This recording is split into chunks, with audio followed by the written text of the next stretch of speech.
Hello, this is James from the European PlayStation blog.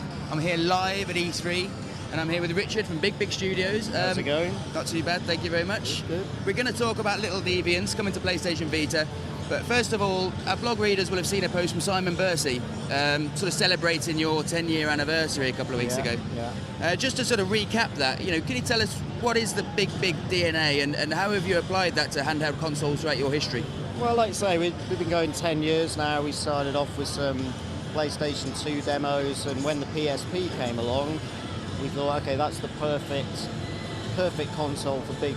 So we started with the Pursuit Force games, Pursuit Force 1, Pursuit Force Extreme Justice, and then on to Arctic Airs. And I think we're really just all about packing in a bunch of fun into that small handheld device, and we're trying to carry that forward onto Vita now. Of course, yeah, because with Vita there's so many inputs, and it's kind of when you get a new console or a new bit of kit, you really want to sort of see everything it can do as soon as you possibly can. Absolutely, can't you? And when I first saw Little Deviants, I thought that's a game that's really trying to do that. You're trying to use all of those varied inputs and stuff. Is there any stone untouched, do you think? Well, we're pretty much focusing on the touchpads, the microphone, the cameras, the motion sensor. Not too much on the buttons. It's funny, people are picking up the console and pressing buttons, and I'm like, no, don't do that. It's touchscreen or whatever other devices the games are using. A little bit of shoulder button usage, but yeah, we've left the analog sticks and the other buttons alone for this game. So, when Vita was announced, previously known as NGP, of course. By the way, if you say NGP at any point, then you've got to put $1 in a box. Yeah, I'll try not to, yeah. But it's when it was announced, we saw, let me say this right, Whole roll control. Whole roll control. That was actually a tech demo. That wasn't really a game, so whole roll control is now the game version of that technology. So we've seen the sort of basic input. You touch the rear touchpad to lift up the ground, the terrain. Can you sort of just flesh out what it means as a game? How do you sort of progress through levels? How do you ramp up the difficulty? Things like that. Well, the whole roll control is just one game within the Little Deviants experience. The whole product is about lots of different games, lots of different experiences using the different devices of the hardware. So that particular example, yes, is using rear touch.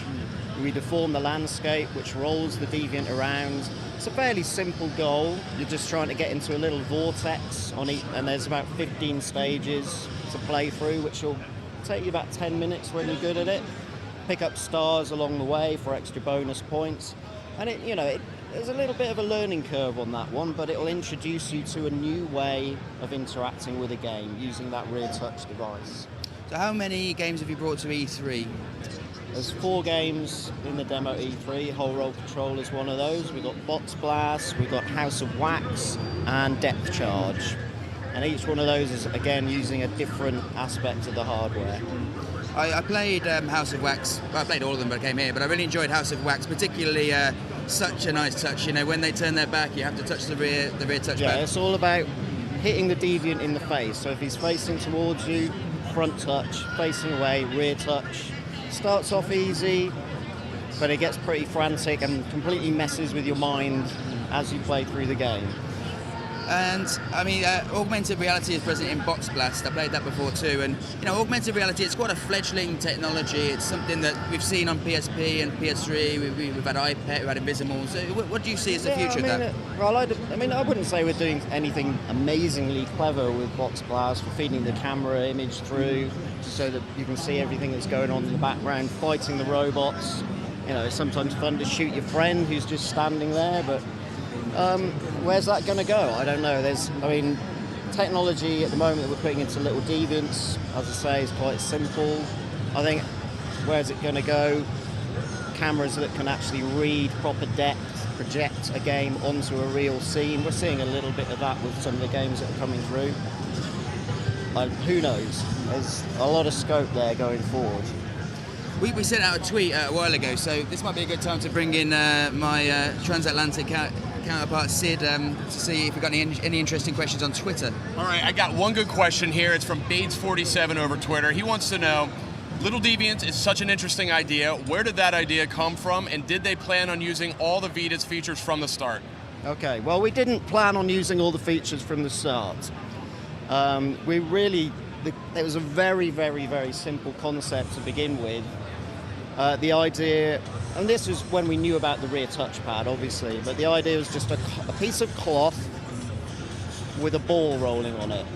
So you imagine if you hold out a piece of cloth, or get your mates to hold out a piece of cloth, put a ball on it, and push up underneath, the ball is going to roll around. And that's a very tactile experience, and we just wanted to translate that into a game. And it pretty much spiraled from there.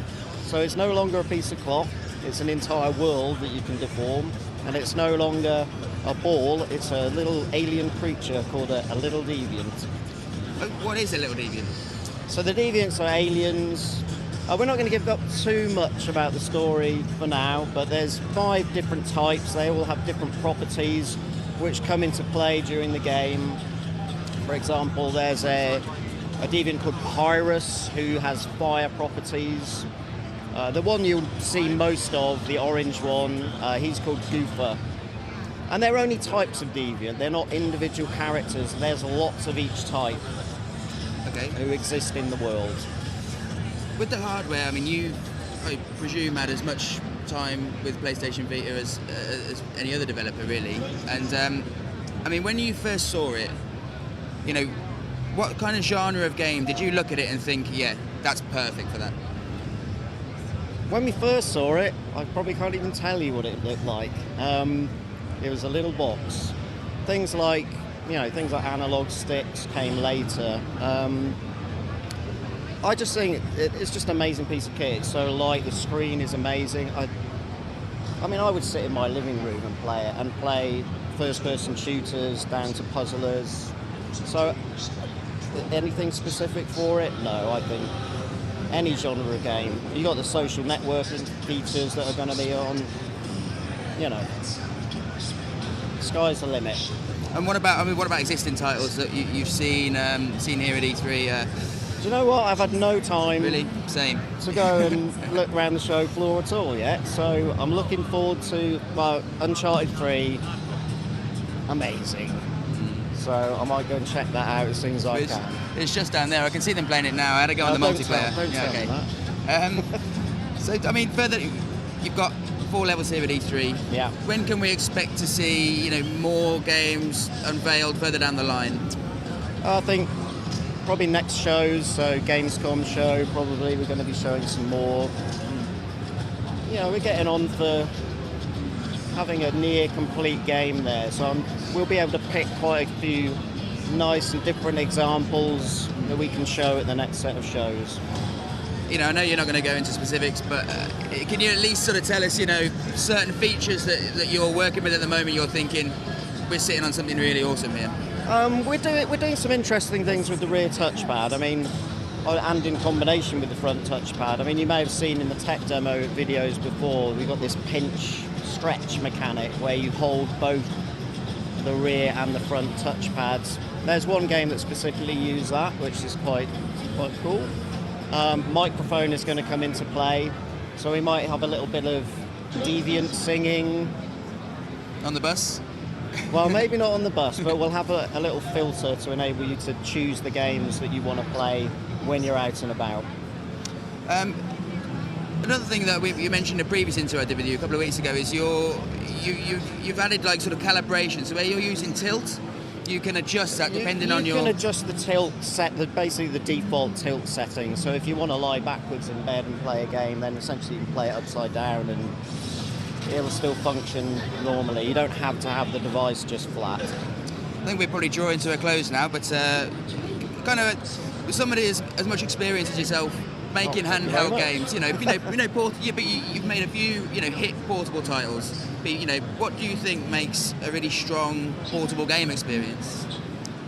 For me, it's got to be the combination of wanting to play it on the go and being able to sit in your living room with the TV on and just play away. I'm going to, I don't know, watch a movie, but I still want to play my game at the same time. I'm that addicted to it, I still want to play it. So just an experience that can transcend the home to on the go, I think.